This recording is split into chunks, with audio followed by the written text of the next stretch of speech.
Hello, teacher. My name is Jordi Guzman. Here is my license of New York. Let me show you. Uh, all right, here is my picture of my license. My name is Jordi Guzman. Today I'm going to talk about the parts of a journal. Most of the journal articles are structured basically in several parts, including the abstract, the introduction, the methods, the results, discussions, conclusions, and the references. Okay. In this time, I have chosen this article. As you can see in the top here, we have the um, the way that we have to reference if we are trying to use some parts of this article.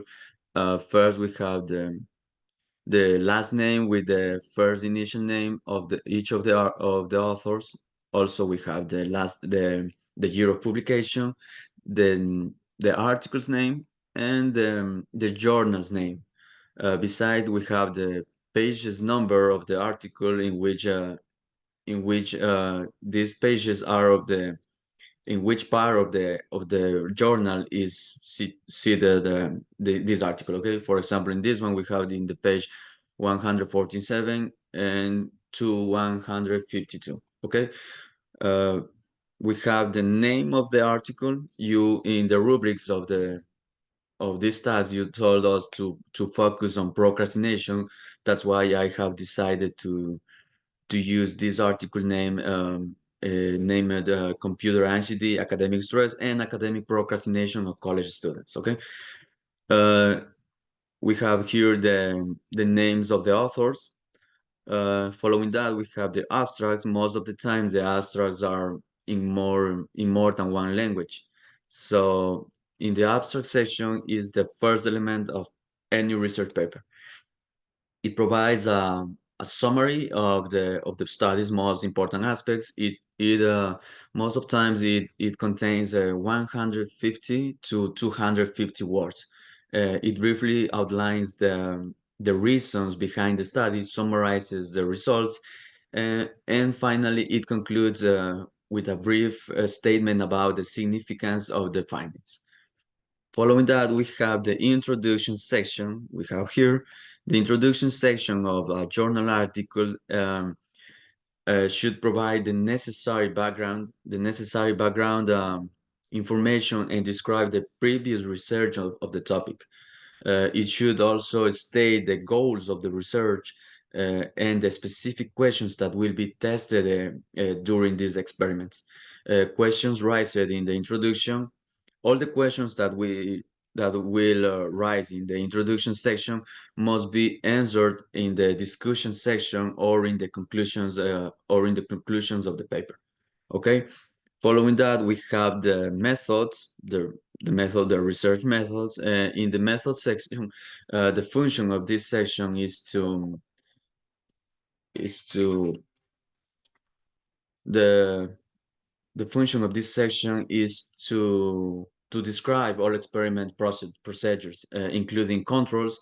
The description should be complete enough to enable someone else to repeat our work.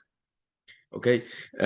If there is more than one part of the experiment, the methods and the percent of the results in the same order, in the same if our research is presenting more than one experiment, it must be in order in each section. Okay, this is an important aspect. Okay, following the research section, we have the results and discussions. Okay, and the results, the function of this section is to summarize the general trends in the data without comments, without bias, and or interpretations. Okay, sometimes in this part, the researchers uses tables and figures because those are a more efficient way to convey information than a verbal description.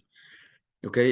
In the discussion section, or as we can see in this part, because sometimes it's in different parts, the results and discussion, but in this article is in the same section. In the discussion, the focus of this part is to analyze the data and relate them to to another studies. When I say to analyze means to evaluate the meaning of the results in terms of the original question or the hypothesis and point out to the biological significance. Okay. Following that, following the research and the discussions, we have the conclusions. Here we go. Okay, we have the conclusions and suggestions or conclusions or suggestions. In the conclusion part, here the author presents all the conclusions reached after the conducting the analysis and the results. It is also to conclude any limitations encountered during the study and the recommendations for the future sections in the, as you can see in the suggestions, it can be in that part. And finally, but not least, we have the references section. In this part, this is just a list of all the all the research referenced in this article.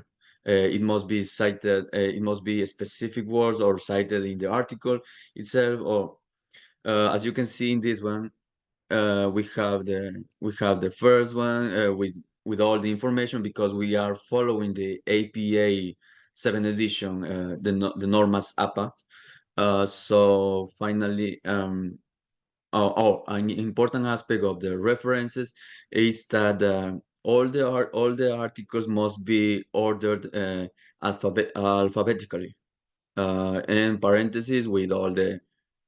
For example, in this one, the structure of a reference is the last name, and the initial name, with about all the authors. Okay. Following that, we have the year of publication of this article, the name of the article.